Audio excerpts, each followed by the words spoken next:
नमस्ते। हमारे इस एक्सप्लेनर में आपका स्वागत है। आज हम बात करने वाले हैं उस दिलचस्प और छिपे हुए अर्थशास्त्र की जो हमारी और आपकी रोजमर्रा की शॉपिंग को कंट्रोल करता है। मतलब जब भी हम कुछ खरीदते हैं ना, तो उसके पीछे एक बहुत गहरी साइकोलॉजी काम कर रही होती है।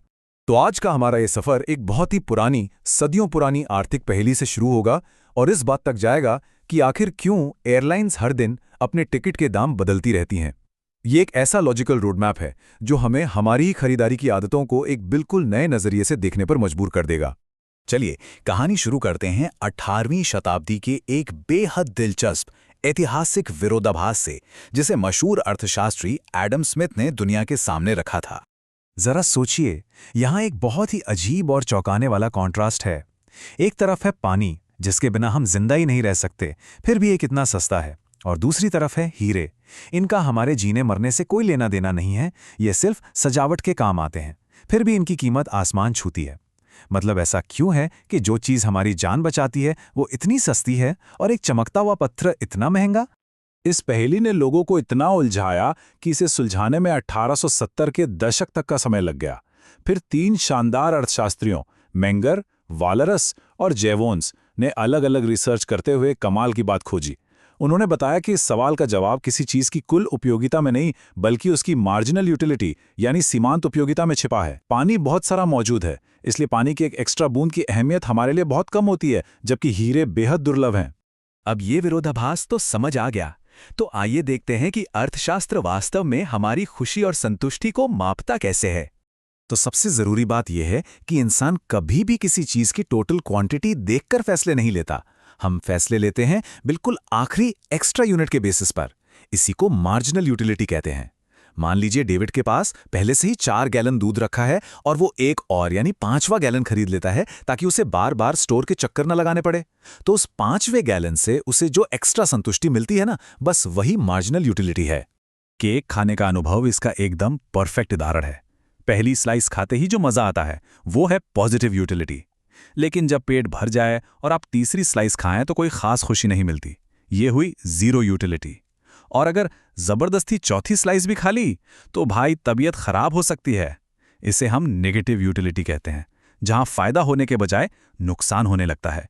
अब मार्जिनल यूटिलिटी के बिल्कुल उलट होती है टोटल यूटिलिटी। ये पूरे के पूरे अनुभव को नापती है। जैसे मान लीजिए आपने कुकीज का पूरा पैकेट खा लिया। अब भले हर नई बाइट के साथ आपका एक्साइटमेंट थोड़ा कम होता जाए, लेकिन वो जो पॉजिटिव मार्जिनल यूटिलिटी है ना, वो आपकी कुल संतुष्टि को तब तक बढ़ाती रहती है जब तक कि आप उस जीरो या नेगेटिव वाले पॉइंट तक नहीं पहुंच जाते। खैर, यूटिलिटी क्या है ये तो हमने जान लिया, लेकिन अब एक बड़ा विवाद सामने आता है। क्या इस मनोवैज्ञानिक संतुष्टि को हम वाकई ठोस नंबर्स में नाप सकते हैं? यहाँ अर्थशास्त्रियों के बीच एक बहुत ही दिलचस्प सैद्धांतिक टकराव देखने को मिलता है। अल्फ्रेड मार्शल जैसे क्लासिकल अर्थशास्त्री मानते थे कि हाँ, खुशी को यूटिल्स नाम की एक सख्त इकाई में मापा जा सकता है। इसे उन्होंने कार्डिनल अप्रोच कहा। लेकिन हिक्स और एलन जैसे मॉडर्न विचारकों ने कहा, बिल्कुल नहीं, संतुष्टि को कभी मापा नहीं जा सकता, इसे सिर्फ पसंद के हिसाब से रैंक किया जा सकता है, और इसे नाम दिया गया ऑर्डिनल अप्रोच। इसे ऐसे समझिए, कार्डिनल अप्रोच सीधा गणित लगाता है, ये मानकर कि 1 रुपया मतलब 1 यूटिल।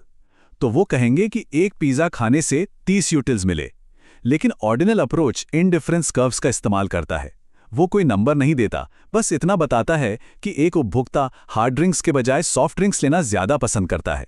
मतलब कोई सटीक प्रतिशत नहीं, सिर्फ आपकी पसंद का क्रम। चलिए अब आते हैं इस पूरी चर्चा के सबसे अहम हिस्से पर, वो नियम जो हमारी रोजमर्रा की शॉपिंग को सबसे ज्यादा कंट्रोल करता है। ये है law of diminishing marginal utility. नियम बहुत ही सिंपल है लेकिन बेहद पावरफुल। जैसे जैसे आप किसी चीज का इस्तेमाल बढ़ाते हैं, हर अगली एक्स्ट्रा यूनिट से मिलने वाली खुशी लगातार कम होती जाती है। इसीलिए जब हम कोई नया प्रोडक्ट पहली बार खरीदते हैं तो सबसे ज्यादा मजा आता है, लेकिन उसी चीज को बार बार खरीदने पर वो एक्साइटमेंट धीरे धीरे खत्म हो जाता है। और सबसे मजेदार बात यह है कि ये नियम सीधे सीधे कीमत से जुड़ा हुआ है। अगर आपने अपने पहले वैक्यूम क्लीनर के लिए $100 दिए हैं, तो क्या आप दूसरे के लिए भी $100 देंगे? बिल्कुल नहीं, शायद $20 ही दें, क्योंकि दूसरे वैक्यूम क्लीनर की उपयोगिता आपके लिए बहुत कम है। इसलिए एक समझदार खरीदार हमेशा ओरिजिनल कीमत का एक बहुत छोटा सा हिस्सा ही खर्च करना चाहेगा। हाँ, लेकिन ध्यान रहे कि इस नियम की कुछ शर्तें भी हैं। अगर कोई इंसान पुरानी या दुर्लभ चीज़ों का कलेक्शन बना रहा है, या कोई बहुत ही अजीब तरीके से बिहेव कर रहा है, या फिर दो खरीदारियों के बीच बहुत लंबा गैप हो गया है, तो ये नियम बिल्कुल फेल हो जाता है। ऐसी स्थिति में अगली यूनिट की यूटिलिटी घटने के बजाय बढ़ भी सकती है। तो उपयोगिता का ये गिरता हुआ ग्राफ हमने समझ लिया।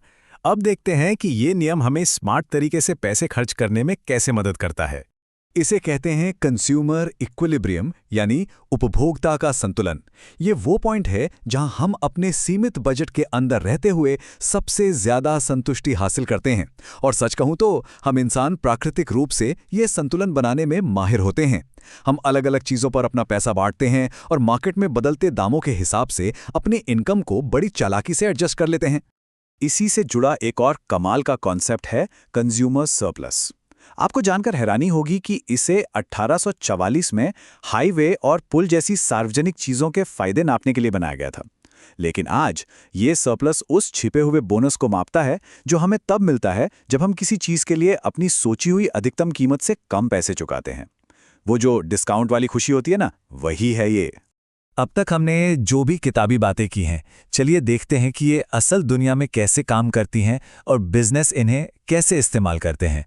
कंपनियां हमारी इस घटती हुई यूटिलिटी का बहुत ही चतुराई से फायदा उठाती हैं। वो जो buy two get one free वाले ऑफर्स होते हैं ना, वो इसी का नतीजा है।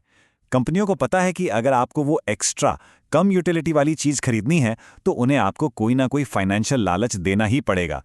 और हाँ, पीक आवर्स के दौरान टिकटों की जो कीमतें बदलती हैं, वो भी बिल्कुल इसी लॉजिक पर काम करती हैं। सिर्फ बाजार ही नहीं, सरकारें और शेयर बाजार भी इसी सिद्धांत पर चलते हैं। आखिर सरकारें अमीरों पर ज्यादा टैक्स क्यों लगाती हैं? क्योंकि एक करोड़पति इंसान के लिए उस एक्स्ट्रा पैसे की मार्जिनल यूटिलिटी एक आम कर्मचारी के मुकाबले बहुत कम होती है। और इन्वेस्टर्स जो अपना पैसा अलग अलग जगह लगाते हैं, यानी पोर्टफोलियो डाइवर्सिफाई करते हैं, वो भी इसी डिमिनिशिंग रिटर्न्स के खतरे से बचने के लिए ऐसा करते हैं। बस यहीं पर law of equi marginal utility अपना असली काम करता है। ये नियम हमें तब तक अलग अलग चीजों पर पैसा खर्च करना सिखाता है जब तक कि हर चीज पर खर्च किए गए हमारे आखिरी रुपए से बराबर संतुष्टि ना मिल जाए। बड़ी बड़ी कंपनियों के बजट से लेकर हमारी अपनी रोजमर्रा की वर्क लाइफ बैलेंस तक हर चीज इसी नियम से गाइड होती है। तो जैसे जैसे हमारा ये एक्सप्लेनर खत्म हो रहा है, ये एक बहुत ही गहरा सवाल छोड़ जाता है। क्या रोजमर्रा की हमारी ये शॉपिंग, हमारी ये पसंद वाकई लॉजिकल है, या फिर हम सभी बस लगातार इस डिमिनिशिंग रिटर्न्स के जाल में फंसकर दौड़ रहे हैं? क्या हमारी खुशी सिर्फ एक कैलकुलेशन है, या बस हमारे दिमाग का कोई भ्रम? अगली बार जब आप कुछ भी खरीदने जाएं तो जरा रुककर खुद से ये सवाल जरूर पूछिएगा। इस एक्सप्लेनर में हमारे साथ जुड़ने के लिए आपका बहुत बहुत धन्यवाद।